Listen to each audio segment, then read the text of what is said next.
28 February रोजी Iran विरुद्ध America आणि इस्रायल यांच्यात भडकलेल्या संघर्षाने आता एका भीषण आणि विनाशकारी युद्धाचे रूप धारण केले आहे। गेल्या काही दिवसात मध्यपूर्वीत घडलेल्या नाट्यमय घडामोडीमुळे संपूर्ण जगाचे लक्ष या भागाकडे वेधले गेले आहे। या युद्धाची ठिणगी तेव्हा पेटली जेव्हा इस्रायलने केलेल्या एका अत्यंत आणि घातक हल्ल्यात इराणचे सर्वोच्च नेते आयातुल्ला अली खामेनी यांच्यासह इराणचे वरिष्ठ लष्करी अधिकाऱ्यांचा खात्मा झाला। या घटनेनंतर संतप्त झालेल्या इराणने अधिकृतपणे बदल्याची घोषणा केली आणि इस्रायलच्या शहरावर तसेच मध्यपूर्वीत असलेल्या अमेरिकेच्या लष्करी तळांवर जोरदार क्षेपणास्त्रे हल्ले सुरू केले। दुसरीकडे अमेरिका आणि इस्रायलनेही तितक्याच आक्रमकपणे प्रत्युत्तर देण्यास सुरुवात केली। अल जझीराच्या अहवालानुसार अमेरिका आणि इस्रायलने आतापर्यंत इराणमधील हजारोहून अधिक लष्करी आणि मोक्याच्या ठिकाणावर बॉम्ब हल्ले केले आहेत। या भीषण हल्ल्यामध्ये 200 पेक्षा जास्त लोकांचा मृत्यू झाला असून 800हून अधिक लोक जखमी आहेत। मध्यपूर्वीत असा रक्तपात सुरू असताना आंतरराष्ट्रीय राजकारणात हे अत्यंत महत्त्वाचा प्रश्न निर्माण झाला आहे। या महायुद्धात कोणता देश कोणाच्या बाजूने उभा आहे?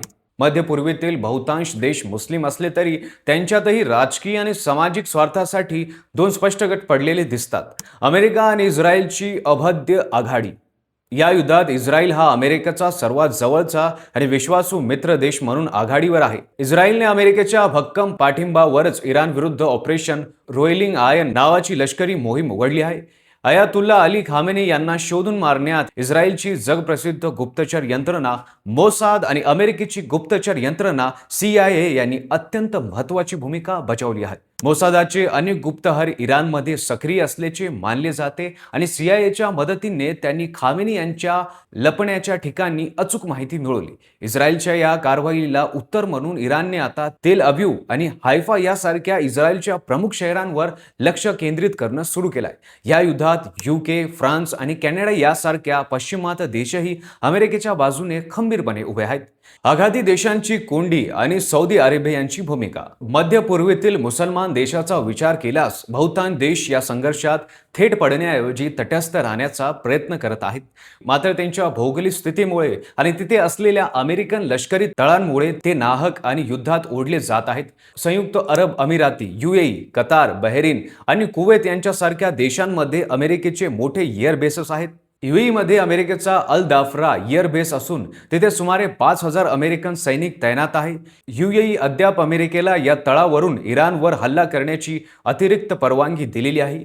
तरीही इराणने 1 मार्च रोजी दुबई, अबुधाबीवरील आंतरराष्ट्रीय विमानतळावर आणि बुर्ज खलिफा सारख्या महत्त्वाच्या ठिकाणांना लक्ष केंद्रित करून हल्ले केले आहे। या वाढत्या धोक्यामुळे UAE इराणमधील आपला दूतावास बंद केला आहे। जर इराणचे हल्ले असे सुरू राहिले तर UAE अमेरिकेला हल्ल्यासाठी परवानगी देऊ शकतो, जे या युद्धातील एक निर्णायक वळण ठरेल। कतार आणि इतर देश।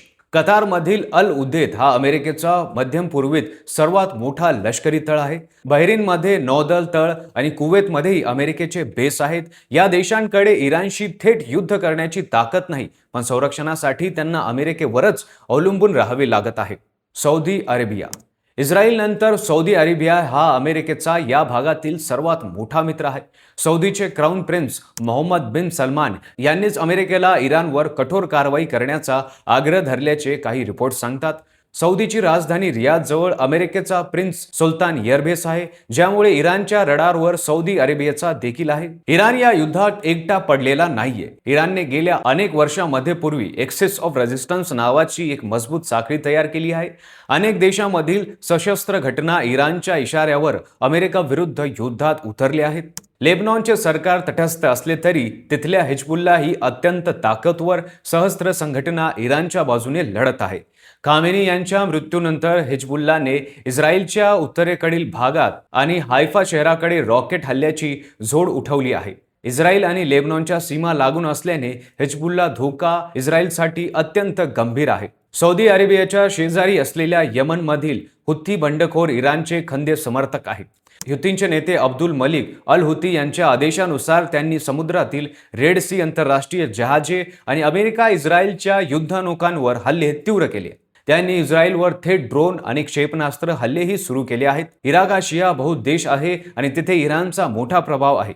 इराणमध्ये अमेरिकेचे लष्करी तळ आहेत, पण तिथे असलेला इराण समर्थक शिया गटांनी अमेरिका विरुद्ध युद्ध पुकारले आहे।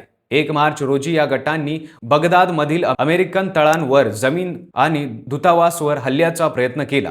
इराक सरकारने या हल्ल्याचा निषेध केला असला तरी परिस्थिती स्फोटक बनत चालली आहे. रशिया आणि चीनचा छुपा पाठिंबा या प्रादेशिक युद्धाचा आता जागतिक महायुद्धाचे स्वरूप येताना दिसत आहे.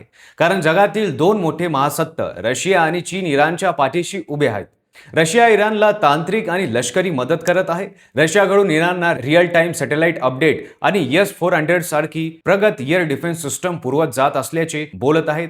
रशिया खामेनी यांच्या हत्येचा आंतरराष्ट्रीय कायद्याचे उल्लंघन म्हणून तीव्र निषेध केला आहे. इराण आणि रशियाचे संबंध किती घट्ट आहेत हे यातून स्पष्ट होते.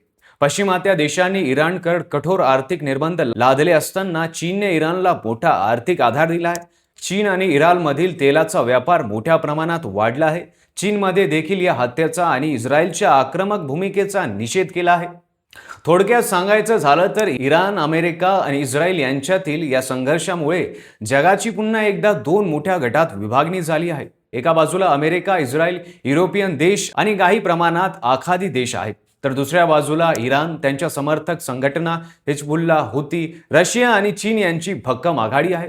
मध्यपूर्वीत हे युद्ध केवळ त्या देशांपुरते मर्यादित राहिले नाहीत, तर जागतिक अर्थकारण, तेलाचे दर, आंतरराष्ट्रीय शांतता आणणारे ठरत आहे. भविष्यात हे युद्ध कोणते वळण घेईल आणि कोणत्या बाजूला वरचढ ठरेल यापूर्वी संपूर्ण जगाचे भवितव्य अवलंबून असेल.